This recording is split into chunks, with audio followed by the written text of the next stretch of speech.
They would arise to find themselves lumped together in the confines of a small white room without an evident entry point. Shackled around their wrists, necks, and ankles were a set of laser coils that did not allow them to get too close to one another or utilize their abilities. Rain opened her eyes blearily as the effects of the drugs wore off. She still felt sore from the crash. However, upon realizing she was shackled, the vampire panicked.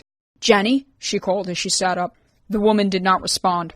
Also unresponsive, Soren was lying against the opposite wall, while Sam, who had apparently been taken as well, lay sprawled across the floor. He remained the only one of them who was not bound, and though his eyes were open, he bore no signs of awareness. "Sam? Sam, come on!" He didn't move, and he had no pulse. Opening his own eyes, Soren began to look up. "What's going on?" he asked groggily. "They caught us," Rain scowled. "Sam's dead, or really dead." "Don't worry. It doesn't necessarily make him any deader than he already was. If they are working for that crazy doctor, he's gonna want us alive."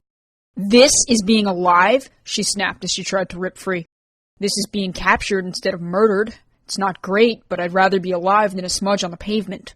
"Your blinding optimism is so aggravating."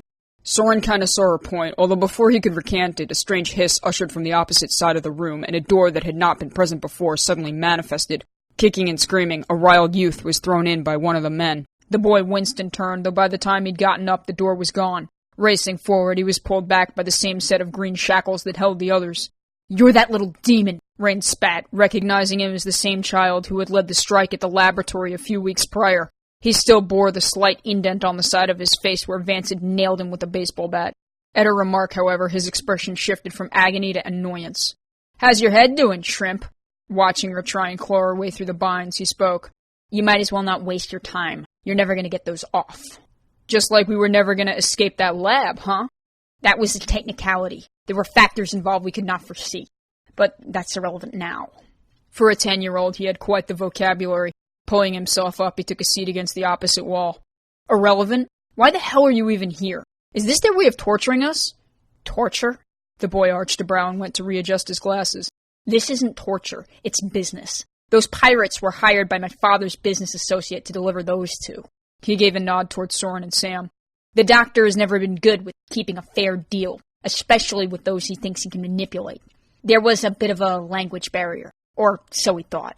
Apparently the one in charge didn't like that very much. He mistook me for one of the doctor's own. Revenge, I suppose. Spite. Doesn't matter. When my father finds out, there's going to be hell to pay. You, on the other hand?" He shook his head.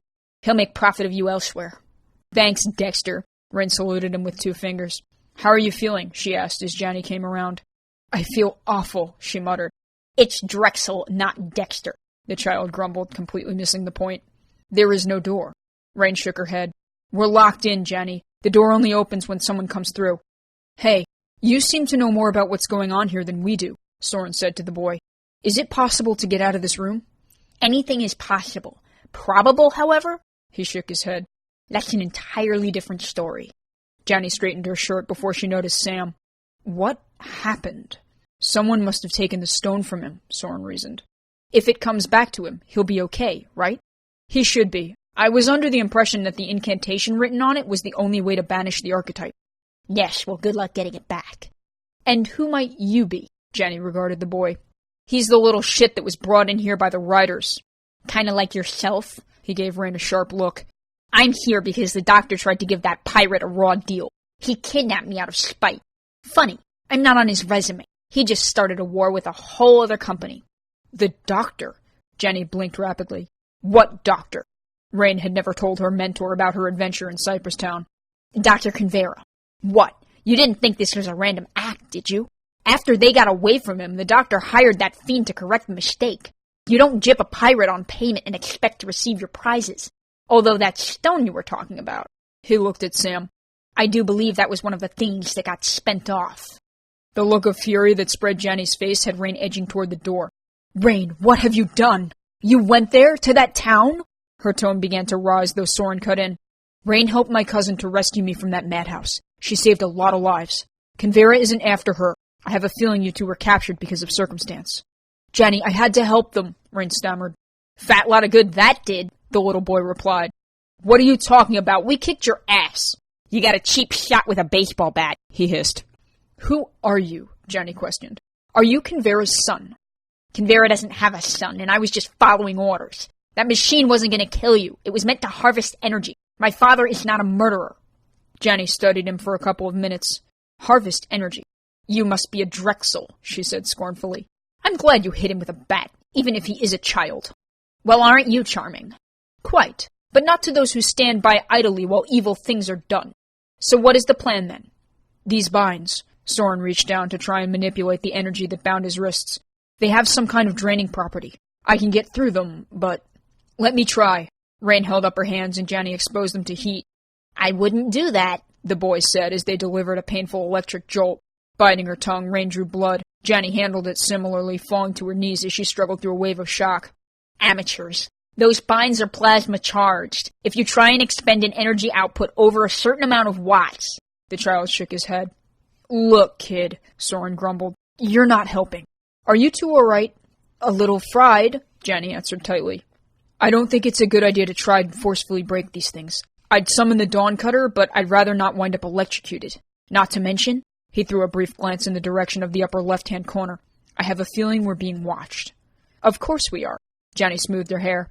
Do you think the assholes who are watching us could at least give us food or maybe put Vinny in here? Ironically, no sooner had Rain said it than did the binds around all four of them begin to constrict. Sliding back as it manifested along the wall, the door pulled open and in walked one of the bikers, carrying with him several bowls of raw meat. Still wearing the jacket, as well as the bright red helmet, it was impossible to tell who or what he was as he tossed the food to the floor. Where's Vincent, you bastard? Completely ignoring Rain, he knelt beside Sam and went to check the boy's pulse. Hey, you fuck, I'm talking to you! Stepping away, the rider seemed to recognize her. Agresio, he hissed. As for what it meant was anybody's guess. Yeah, fuck you too, she screamed. Still ignoring them, he slung Sam's body over his shoulder and went to take him from the room. Slamming her fist to the ground, Rain looked ready to have a fit. He's not gonna respond to you. He's a pirate. You're his prisoner. Better get used to it. Even I treated my prisoners better, Jenny huffed. I don't think he considers us people, Soren admitted. That's fine, Rain said angrily. When I kill him, it'll be easier. I'd love to see that. I'm sorry, do you want to get your head bashed in again, Four Eyes? What are you gonna do, throw the bowl at me? Stop it, you two, this isn't helping. Thinking for a moment, Soren pursed his lips. I might have an idea as to how to get around this. That's assuming those guys don't speak much English. He looked at the child, who arched a brow. Are you asking me or telling me? You know more about them than we do. I've never heard them speak it, but they knew the doctor was shortchanging them on the trade. Why do you think you're still here? What's the plan, Soren? Well, you just saw him take Sam out of this room. I think he thinks he's actually dead. If he is a pirate, he probably wants to protect his investments. If something were to go wrong with one of us, it might provide an opportunity. So who's up? Rain asked. It has to be believable, Jenny reminded them. It will be, but we're only going to get one shot at this, and the risks are high. If we're being watched, then you're right. It's got to be believable. It also has to be in their best interests to help. Get to the point, the boy muttered. The point is that none of us can use our energy as long as we have these binds. The trick is being able to manipulate an external energy source. I can do that, but in order to make it convincing, Soren shook his head, it's going to have to be real. I'll do it, Rin volunteered. Absolutely not. I will do this. I have a stronger pain tolerance. Yeah, Jenny, but they already know that, Rin pointed out. He's not going to be interested in either of you, Soren said. Besides, you can't use your powers with those things on. I'll do it. I'm their investment. It'll make them jump. But you have to promise me you'll do everything you can to get their attention. Like what? They don't listen when we scream at them. I think they'll listen to this. First things first. We need to get them to bring us some water. The boy gave him a curious look. What are you planning? Hopefully, payback. So how are we going to get their attention, Flounder? Soren crossed his arms. Do whatever you have to, Rain. This is the only idea I've got, so unless you've got another one, I'll be putting my life on the line here. I'm pretty sure they'll take the bait. If they do, I'll take this ship down. If they don't, well, you won't be any worse off than you were before. So what are we supposed to do? Slam your head against the wall until you have a seizure? Snickering to himself, the boy seemed amused, although Soren was clearly not. Get them to bring me some water. My lungs are amphibious. All I have to do is breathe it. I'm pretty sure they're not going to let me suffocate to death. They don't understand English, Soren. I doubt they know sign language. They knew enough to know they were gypped? He looked at the boy again, who nodded. I'm pretty sure at least one of them knows more than he lets on. Kid, why don't you ask for water? They won't think you're hostile, Rain suggested. My name is not Kid, it's Dizra. And how do you expect me to do anything when they're not even here? They might be listening. Yeah, and if they are, then they would have heard everything you just said. Dizra reached down and picked up a bowl of meat. Eyeing it for a second, he threw it toward the wall and it shattered loudly. Making a face, Johnny looked at Soren. Should we do the same? It's worth a shot. More than happy to break things, Rain flung hers as if she were pitching for the World Series, and Johnny threw hers just as hard. About 3 minutes later, the door opened and in walked the same rider. Standing in a perturbed manner, he stared at the crumpled mess of porcelain dishes and shook his head. Instead of giving us rotten meat, Johnny said, could we have some water instead? Asayo Naiha! He pointed towards her and snapped. Look, could we just get something to drink? Soren asked nervously. Agresio! We can't understand you, Rain hissed. We need water. Kneeling down as the binds constricted, the rider rested a hand on his knee while the other reached up to peel back the helmet. Piercing green eyes met hers and narrowed. Sporting a tan, almost orange skin tone amidst a mesh of tribal markings, his hair was a vibrant neon red that jutted back in a spiked fashion. His ears were long and drawn. Several intricate piercings collected up the sides. Baring his teeth, he exposed cat-like fangs and reached out to motion for her to be silent. Agresio! He hissed again before tapping her across the cheek with a smirk. Dojo. Rain bared her own fangs, trying to mimic his unusual eye color. Don't touch me, she hissed. Whatever you're saying, I can't understand it. The alien stood up and pulled away as the rider in gold appeared behind him. We want water, Ren protested. Hey, Carrot Top, did you hear me? Stopping for a moment, he held a hand in the direction of his partner, who nodded and turned. Shuffling his helmet, the redhead looked back. Rambling something foreign, he glared at her and motioned toward the shattered pieces of bowl. We want water. I can't understand your gibberish. He wants you to shut up. Dizra was once again met with the term agresio as the gold rider appeared holding a water pitcher and several cups. Exchanging a brief dialogue, the redhead left while his partner stepped into the room to hand Rain the drink. Thanks, pal. Soren, you want some? Taking the cup from her, he looked down at it nervously, threw back his head, and a few seconds later began to cough. Soren? It was easy for Johnny to be legitimately concerned. You poisoned him, Rain accused. Realizing something was wrong, the rider whistled loudly as Soren's expression became paled. Yelling toward the door, he went to prop the boy up while his partner peered inside. Neither of them seemed to know what was going on, and they bickered amongst themselves as the situation worsened. Shaking him roughly, the gold rider turned. What did you do? He hissed, voice laced thick with a Cockney-styled accent. You gave him the water. Shaking his head, he picked up the pitcher, reeled back, and doused Soren with the remains. A blinding light filled the room as he was returned to an aquatic state and the aliens dragged him away. Neither of them noticed Rain slip out the door, which vanished behind her.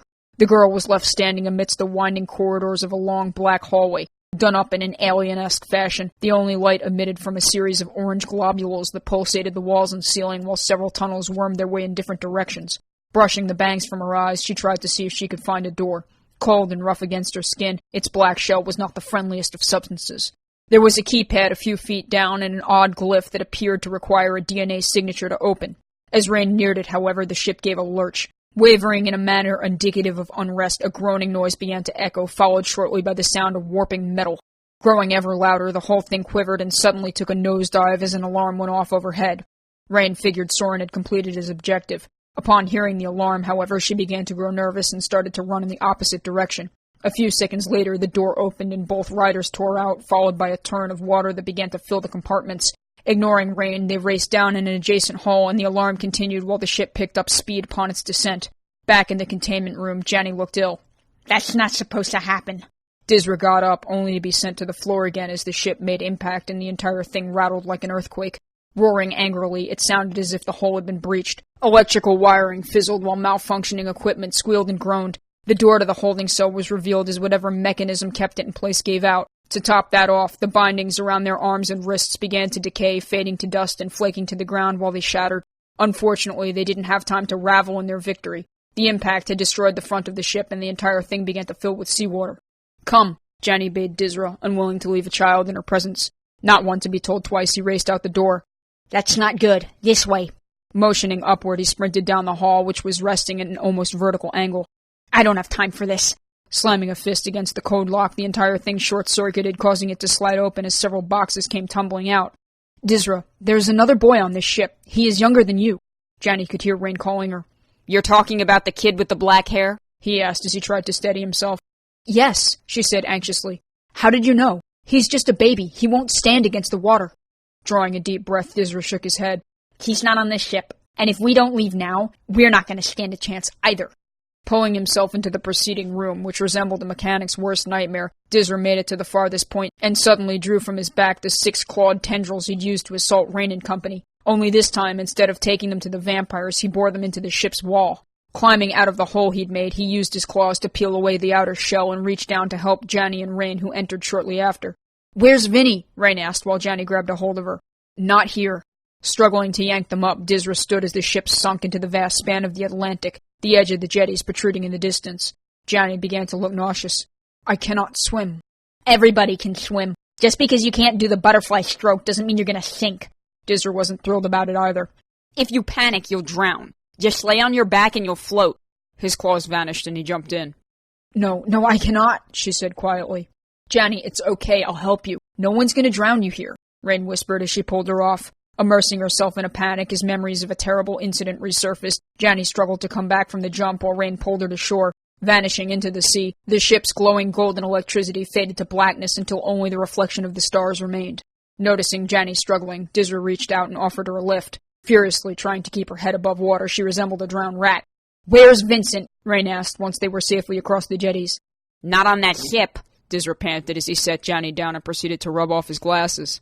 Holding a hand against her chest, Rain relaxed. "Do you know where he is? Is he safe?" "Define safe." "Where is he?" "By now?" "By now what?" she shouted. "What happened to Vincent? Where did they bring him?" "Where do you think?" Janny shut her eyes, turning away to hide the tears that welled within them. "I have to get him back. Please, Dizra." Rain could only imagine Vance's pain. "There's nothing I can do. My father's a separate affiliation. Convera doesn't usually keep children too long." No, come on." Rain was screaming now. She had lived with Vincent, gotten him his first ice cream. He had called her Ain and his brother Ants. They had gone trick-or-treating for the first time, and she could hardly deal with that sort of loss. An awkward silence crept between them, only to be broken when Soren finally reached the surface, pulling Sam's corpse along with him. Spotting them on the jetties, he swam over. "What's wrong?" "Convera has Vincent." Rain looked as though Dizra had just told her the world was ending. "He's got the kid, Soren. He has the little boy who sleeps with me at night." "I'm sorry." His expression dropped as he set Sam on the rocks. No, I'm gonna get him back. He's going to be okay." "Rain, He didn't really know what to tell her. Dizra, however, was a bit more apt to deal with the cold truth. "You're not gonna get within 10 feet of that place. There's nothing anyone can do," he said and went to wring out his shirt. "Be lucky you didn't get put back into that situation yourself. I'm sorry you lost your kid, but killing yourself over it is not gonna bring him back." "Shut up," she screamed. "Shut the fuck up, because I'm getting him back." "The only thing you're gonna find in that place is a corpse." Dizra started off. Watching him go, Rain screamed. She had nurtured the child and put her faith of the world into him. Janny knew her hope was fading fast. "I need to find him." Her lungs burned as she tried to regain herself. "Rain, Dizra's right. People don't come back from there." Soren glanced toward the coast a few yards in the distance. "Cypress Town is at least another day's drive from here. I can't risk going back there. I have to get Sam and I back to our own time while that ship is down and there's still a window of opportunity. I won't stop you from doing whatever it is you need to, but I've seen what the future holds for that corporation. And for Vance." "Stop!" Rain didn't want to listen. "I'm not going to tell him about it until I get Vincent back." She felt nauseous at the very thought of confronting his brother. Soren looked at Sam and shook his head. "Those riders aren't coming back. You two shouldn't be targeted as long as you stay away from industries like Convera Corp and Drexel. I have to go while I still can." Summoning his blade, he drew from the rocks. Rain was already climbing over them to get to land, and Janny was fast behind her. Meanwhile, Vance was still in the living room. Stroking Rose, who sat on his lap, he had no idea where anyone had gone or if they were ever coming back, and more importantly, with his brother. Returning to the house after an hour or so, both vampires looked as though they'd been through hell. Rain couldn't stop crying. The moment he heard the door, Vance was up, and Rose went flying across the room with an eep. Vincent was delivered to Convera. The look on Vance's face wasn't quite shock or fear or even sadness, but perhaps the look of someone who simply couldn't process what he'd heard. Before they could respond, he bolted toward the bedroom and slammed the door so hard it rocketed off its hinges. His brother had been the only thing he could relate to, the one thing he genuinely loved. The thought of losing that, of losing him, was just too much, and no matter how horrible Rain felt, there was nothing that could possibly rival that kind of pain. By the time anyone awoke, Vance was gone. Having spent the night in her room, Janny was not surprised to find the house empty the next morning. Grief ruined people. She had seen families destroyed by it. There was no note, no reason, no explanation, though the evidence was clear. And where he was, or why he had sought to leave, would forever and always be a mystery.